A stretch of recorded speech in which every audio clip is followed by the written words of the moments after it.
चलिए अब हम अपना लेसन नंबर 3 शुरू करते हैं, जिसका नाम है नादान दोस्त।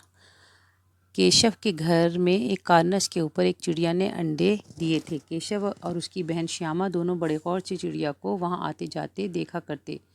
सवेरे दोनों आंख मलते कारनस के सामने पहुंच जाते और चिड़िया दोनों को वहां बैठा पाते। उनको देखने में दोनों बच्चों को नामालूम क्या मज़ा मिलता था।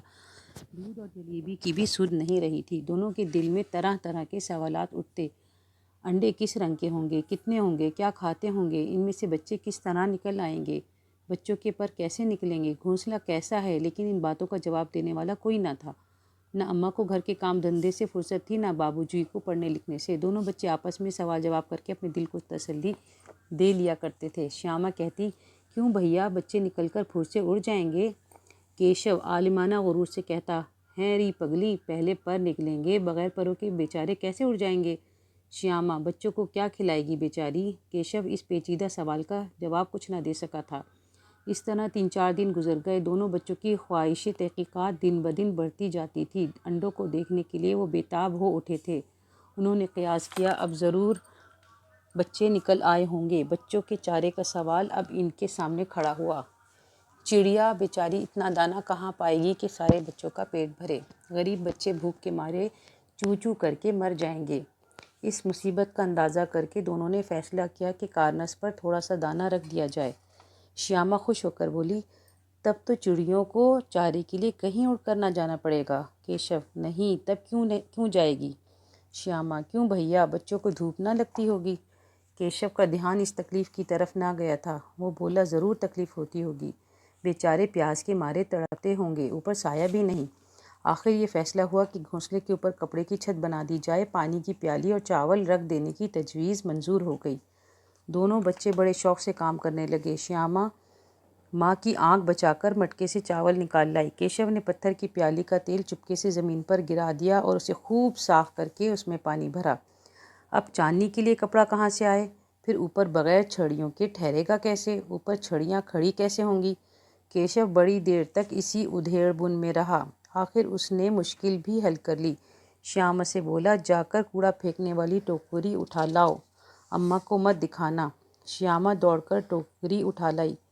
केशव ने उसके सुराख में थोड़ा सा कागज़ ठूंस दिया और टोकरी को एक टहनी से लटकाकर बोला, देख, ऐसे ही घोंसले पर उसकी आड़ करूँगा तो कैसे धूप जाएगी।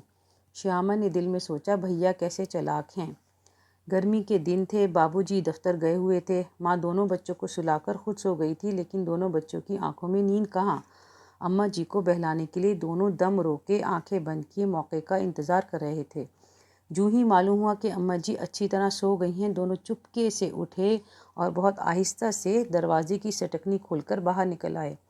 अंडों की हिफाजत की तैयारियां होने लगीं।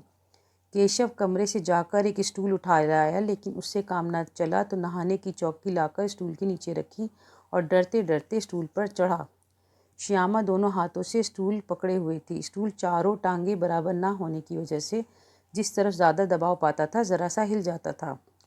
उस वक्त केशव को किस कदर तकलीफ़ बर्दाश्त करनी पड़ती थी, ये उसी का दिल जानता था। दोनों हाथों से कानस पकड़ लेता था और श्यामा को दबी आवाज़ से डांटता, अच्छी तरह पकड़ो वरना उतरकर बहुत मारूंगा।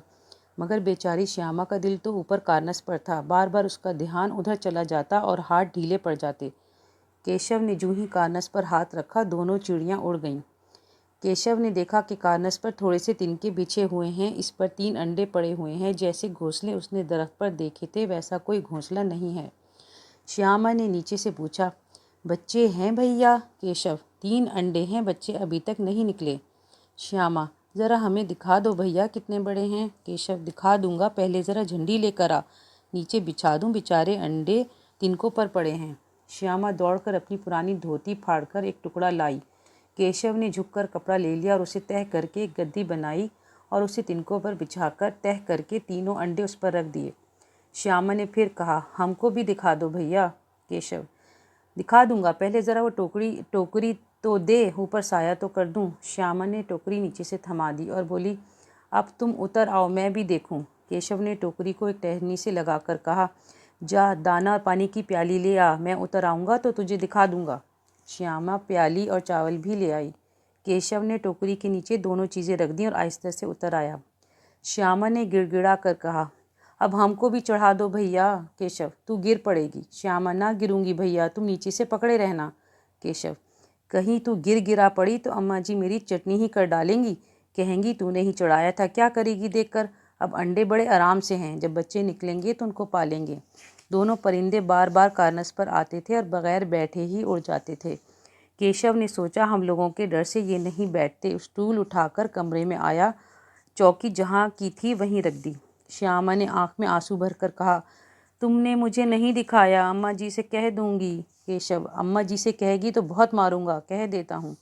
श्यामा, तो तुमने मुझे दिखाया क्यों नहीं। केशव, अगर गिर पड़ती तो 4 सर ना होते। श्यामा, हो जाते तो हो जाते, देख लेना, मैं कह दूंगी। इतने में कोठरी का दरवाज़ा खुला और माँ ने धूप से आंखों को बचाते हुए कहा, तुम दोनों बाहर कब निकल आए? मैंने कहा था दोपहर को ना निकलना, किसने ये किवाड़ खोला है? किवाड़ केशव ने खोला था, लेकिन श्यामा ने माँ से बात नहीं कही। उसे खौफ हुआ कि भैया पिट जाएंगे। केशव दिल में कांप रहा था कि कहीं श्यामा कह ना दे। अंडे ना दिखाए थे इस वजह से अब उसको श्यामा पर एतबार न था। श्यामा सिर्फ मोहब्बत के मारे चुप थी या इस कसूर में हिस्सेदार होने की वजह से, इसका फैसला नहीं किया जा सकता। शायद दोनों ही बातें थीं। माँ ने दोनों को डांट डपट कर फिर कमरे में बंद कर दिया और आहिस्ता आहिस्ता उन्हें पंखा झलने लगी। अभी सिर्फ 2 बजे थे, बाहर तेज़ लू चल रही थी। अब दोनों को नींद आ गई। 4 बजे यकायक श्यामा की आँख खुली, किवाड़ खुले हुए थे। वो दौड़ती हुई कार्नस के पास आई, ऊपर की तरफ तकने लगी। टोकरी का पता न था। इत्तफाकन उसकी निगाह नीचे गई और वो उल्टे पांव दौड़ती हुई कमरे में जाकर ज़ोर से बोली, भैया अंडे तो नीचे पड़े हैं, बच्चे उड़ गए। केशव घबराकर उठा और दौड़ता हुआ बाहर आया। देखता है कि तीनों अंडे नीचे टूटे पड़े हैं। पानी की प्याली भी एक तरफ टूटी पड़ी है। उसके चेहरे का रंग उड़ गया। सहमी हुई आंखों से ज़मीन की तरफ देखने लगा। श्यामा ने पूछा, बच्चे कहाँ उड़ गए भैया? केशव ने अफसोसनाक लहजे में कहा, अंडे तो फूट गए। श्यामा, और बच्चे कहाँ गए? केशव, तेरे सर में देखती नहीं, अंडों से उजला उजला पानी निकल आया है, वही 2-4 दिन में बच्चे बन जाते। माँ ने सुई हाथ में लिए हुए पूछा, तुम दोनों वहाँ धूप में क्या कर रहे हो? श्यामा ने कहा, अम्मा जी चिड़िया के अंडे पड़े हैं। माँ ने आकर टूटे हुए अंडों को देखा और गुस्से से बोली, तुम लोगों ने अंडों को छुआ होगा। अब तो श्यामा को भैया पर ज़रा भी तरस ना आया।